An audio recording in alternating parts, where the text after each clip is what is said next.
Hello friends, પ્રથમ સત્ર માટે વિકાસ મૂલ્યાંકન લક્ષ્ય અસાઇનમેન્ટ ધોરણ 7 2025ની નવી આવૃત્તિમાં આજે આપણે સામાજિક વિજ્ઞાનમાં પ્રશ્ન 1નું સંપૂર્ણ સોલ્યુશન જોવાના છે.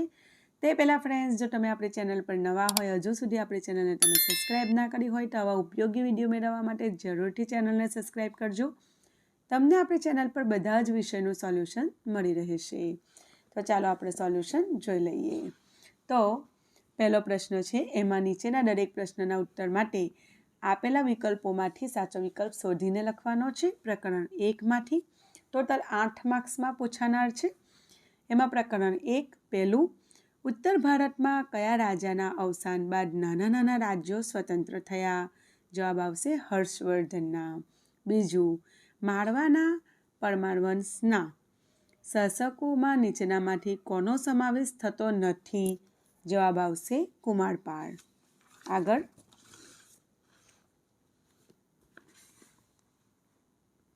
ત્રીજું, રાણીની વાવ કયા વંશના શાસનકાળમાં બનાવવામાં આવેલ હતી? જવાબ આવશે સોલંકી વંશના. ચોથું, ભારતમાં મલાવ તળાવ ક્યાં આવેલું છે? જવાબ આવશે ધોળકામાં. પ્રકરણ 2માંથી જોઈ લઈએ.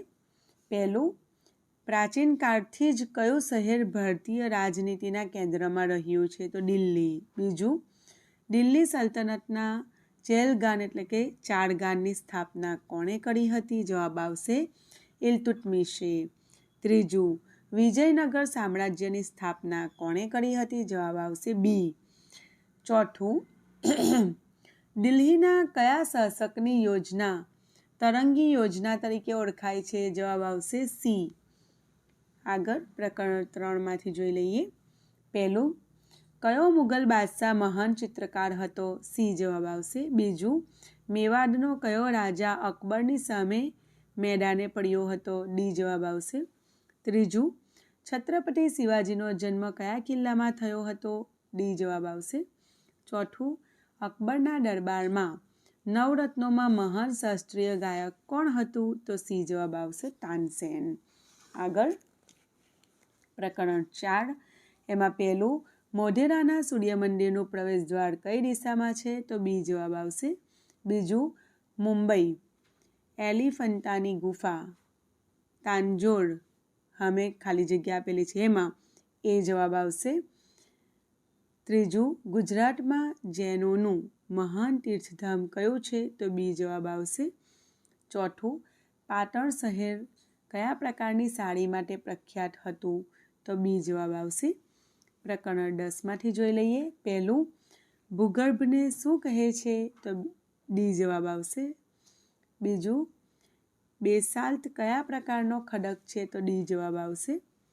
ત્રીજું, અનાજ પીસવા માટે કયા પથ્થરનો ઉપયોગ થાય છે? તો બી જવાબ આવશે ગ્રેનાઇટ. અને ચોથું, રણ પ્રદેશમાં બારીક માટી કણો વિશાળ વિસ્તારમાં પથરાતા બનતા સમથર મેદાનને શું કહેવાય? તો બી જવાબ આવશે લોએસ. 11મું પ્રકરણ, એમાં પહેલું, માનવ જીવનના અસ્તિત્વ, વિકાસ અને પ્રગતિનું પ્રેરક બળ કયું છે? તો એ જવાબ આવશે પર્યાવરણ. આગળ જોઈએ. પર્યાવરણનો કયો ઘટક સજીવ સૃષ્ટિને સૂર્યના પારજાંબલી કિરણોનું શોષણથી રક્ષણ કરે છે, શોષણ કરીને? તો ડી જવાબ આવશે વાતાવરણ. ત્રીજું, સમુદ્રમાં દિવસ દરમિયાન કેટલી વખત ભરતી ઓટ આવે છે? તો બી જવાબ આવશે 2 વખત. ચોથું, વાહન માટે કયું બળતણ પ્રદૂષણ મુક્ત છે? તો બી જવાબ આવશે સીએનજી. પ્રકરણ 12, કયો વાયુ સૂર્યના અત્યંત ગરમ પારજાંબલી કિરણોનું શોષણ કરે છે? તો સી જવાબ આવશે. બીજું, વાતાવરણનું દબાણ સૌથી વધુ ક્યાં હોય છે? ડી જવાબ આવશે. ત્રીજું, બાષ્પીભવનની પ્રક્રિયા દ્વારા વાતાવરણમાં શું ઉમેરાય છે? તો સી જવાબ આવશે. અને ચોથું, કયું વૃક્ષ ઉષ્ણકટિબંધીય બારેમાસ લીલા જંગલોનું વૃક્ષ છે? તો બી જવાબ આવશે. પ્રકરણ 15 જોઈ લઈએ. એમાં પહેલું, સૌ નાગરિકોને સમાન તક કોણે આપી છે? તો ડી જવાબ આવશે ભારતના બંધારણે. બીજું, સમાજમાં સમાનતાના ભંગના બનાવથી કોની પર માઠી અસર થાય છે? તો બી જવાબ આવશે. ત્રીજું, વિશ્વમાં સૌથી મોટી લોકશાહી ધરાવતો દેશ કયો છે? તો ભારત દેશ. અને ચોથું, કેટલા વર્ષની ઉંમર સુધી દરેક બાળકને મફત ફરજિયાત શિક્ષણ ભણવાનો અધિકાર છે? તો ડી જવાબ આવશે 6 થી 14 વર્ષના બાળકને. આગળ જોઈ લઈએ પ્રકરણ 16. એમાં પહેલું છે ભારતમાં કેટલા રાજ્યો અને કેન્દ્ર શાસિત પ્રદેશો છે? તો 28 રાજ્યો અને 9 કેન્દ્ર શાસિત પ્રદેશો છે. બીજું, નીચેના પૈકી કયા રાજ્યમાં ધારાસભાના 2 ગૃહો અસ્તિત્વમાં છે? તો બી જવાબ આવશે કર્ણાટક. ત્રીજું, ગુજરાત રાજ્યની વિધાનસભાની કુલ બેઠકો કેટલી છે? તો 182. ચોથું, વિધાનસભાએ પસાર કરેલ ખરડાને કાયદાનું સ્વરૂપ કોણ આપે છે? એટલે રાજ્યપાલ જવાબ આવશે. પ્રશ્ન 1નો બ છે ખાલી જગ્યા પૂરો, એ 8 માર્ક્સમાં પૂછાનાર છે. એમાં ફ્રેન્ડ્સ પહેલું તો રાજપૂતો ખાલી જગ્યા પ્રતિપાલક હતા, તો જવાબ આવશે ગૌ બ્રાહ્મણ. અહીંયા નીચેનો જવાબ આપેલો છે. બીજું, રાજા ભોજે ખાલી જગ્યામાં એક મહાસારા સ્થાપી હતી, તો ધારાનગરી. ત્રીજું, ખાલી જગ્યા નદીની દક્ષિણમાં આવેલા રાજ્યોને દક્ષિણના રાજ્યો કહેવામાં આવે છે, તો નર્મદા. ચોથું, ભારતની રાજપૂતાણીઓ તેમના ખાલી જગ્યા માટે પ્રખ્યાત હતી, તો વીરત્વ માટે પ્રખ્યાત હતી.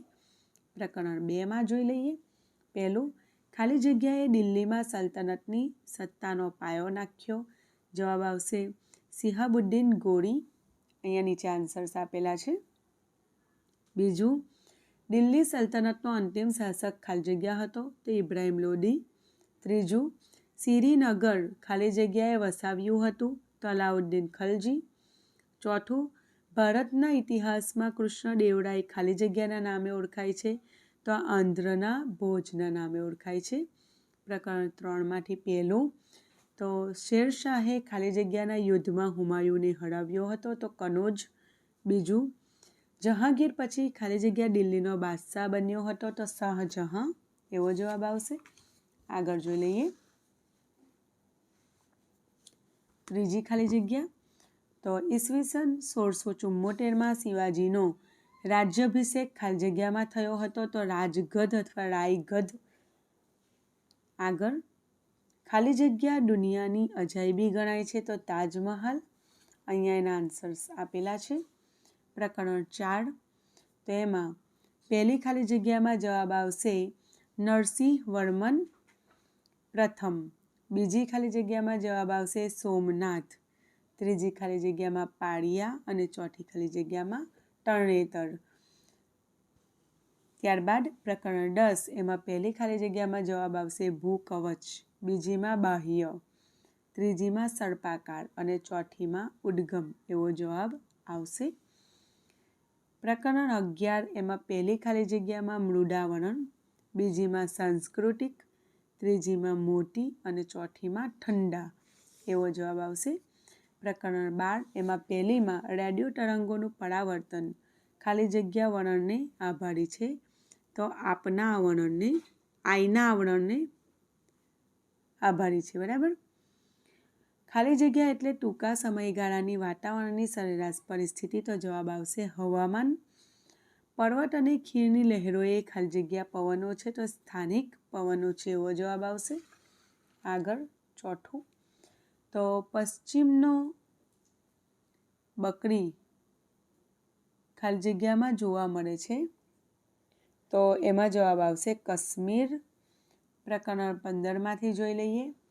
તો પહેલું છે ભારતનું બંધારણ વિશ્વનું ખાલી જગ્યા બંધારણ છે, તો સૌથી મોટું લેખિત બંધારણ છે. બીજું, ખાલી જગ્યા એ દેશની સૌથી મોટી પંચાયત ગણાય છે, તો સંસદ.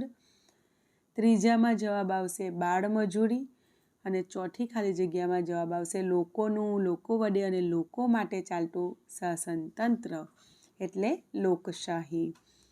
પ્રકરણ 16, એમાં પહેલું છે રાજ્યની ધારાસભાના ઉપલા ગૃહને ખાલી જગ્યા કહેવાય, તો વિધાન પરિષદ. બીજું, વિધાન પરિષદના 1/3 સભ્યોનો દળ બીજા વર્ષે નિવૃત્ત થાય છે.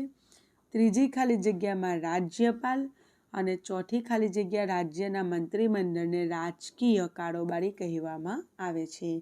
આશા રાખું છું ફ્રેન્ડ્સ તમને આ વિડીયો ઘણો ઉપયોગી થશે. નેક્સ્ટ ટાઈમ પ્રશ્ન 2નું સોલ્યુશન જોઈશું. ત્યાં સુધી બેસ્ટ ઓફ લક.